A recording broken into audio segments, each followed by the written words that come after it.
naibu, Mheshimiwa Balozi, kwa niaba ya wachezaji tumepokea ujumbe mzuri wa Mheshimiwa Waziri Mkuu ukitoka kwa Mheshimiwa Rais wa Jamhuri ya Muungano wa Tanzania. Sisi kama wachezaji tumejiandaa vizuri katika mchezo wa kesho. Tunafahamu ugumu wa mchezo wa kesho na hali itakavyokuwa hapa Morocco, lakini vile vile nchini Tanzania. Tunaomba Watanzania wenzetu waweze kutuombea, tuweze kushikamana kwa sababu hili ni jambo la nchi na tutaenda kupambana kuhakikisha Tanzania yetu inapata furaha.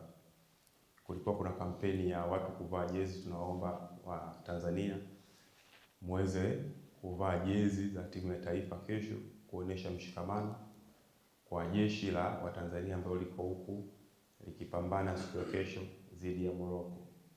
Lakini vile vile nipende kuchukua nafasi hii kuwashukuru Watanzania wote ambao walitutia motisha katika michezo iliyopita kupitia kwa Mheshimiwa Naibu. Asanteni sana, mlifanya jambo zuri na lilitupa nguvu kwa kiwango kikubwa.